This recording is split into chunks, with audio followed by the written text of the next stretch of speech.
Tunaendelea na Wizara ya Ujenzi. Mheshimiwa Dr. Oscar Ishengo Mikoyo, mbunge wa Muleba Kusini, aulize swali lake. Mheshimiwa Mwenyekiti, naomba sasa swali namba 143 lipate majibu ya serikali. Majibu ya swali hilo Mheshimiwa Waziri.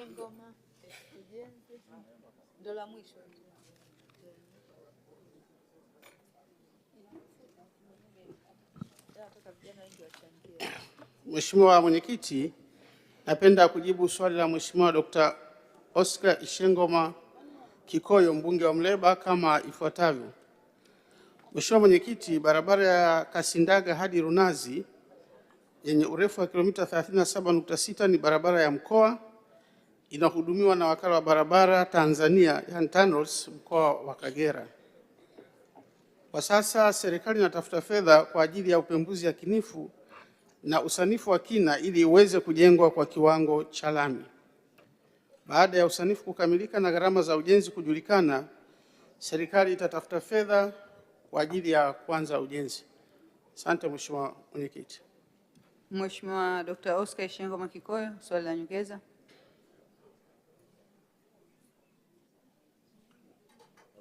Nashukuru sana Mheshimiwa Mwenyekiti kunipa fursa ya kuuliza maswali mawili ya nyongeza.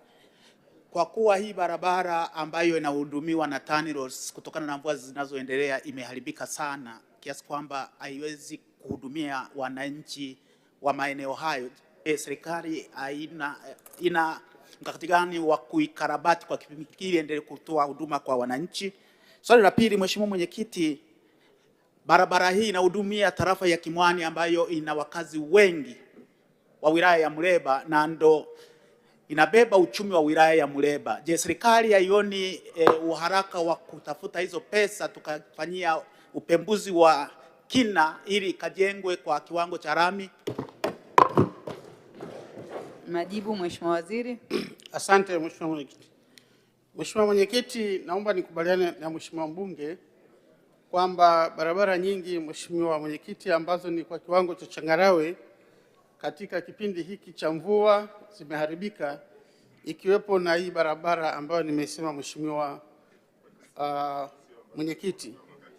Lakini nimwelekeze tu meneja wa mkoa wa Kagera kwamba waweze kufanya wanachowezekana pale ambapo wanaweza pakafanyika, basi mkandarasi ambaye amepewa kazi ya kukarabati hiyo barabara aweze kuwepo kwenye hiyo barabara ili yale maeneo yote ambayo wananchi wanakwama aweze kuyarekebisha ili barabara iweze kupitika. Na kuhusu swali lake la pili, Mheshimiwa Mwenyekiti, nataka nimhakikishie Mheshimiwa mbunge kwamba mkoa wa Kagera kwa maana meneja wa mkoa wameshawasilisha maombi ya kuiweka barabara hii kwenye usanifu katika bajeti ambayo kama itapita, basi nimhakikishie Mheshimiwa mbunge hilo zoezi la kufanya upembuzi yakinifu na usanifu wa kina litakuwa ni kazi ambayo tutaifanya katika mwaka wa fedha ambao tutauanza Julai. Asante Mheshimiwa Mwenyekiti. Asante sana Mheshimiwa Waziri kwa majibu hayo ya Mheshimiwa mbunge.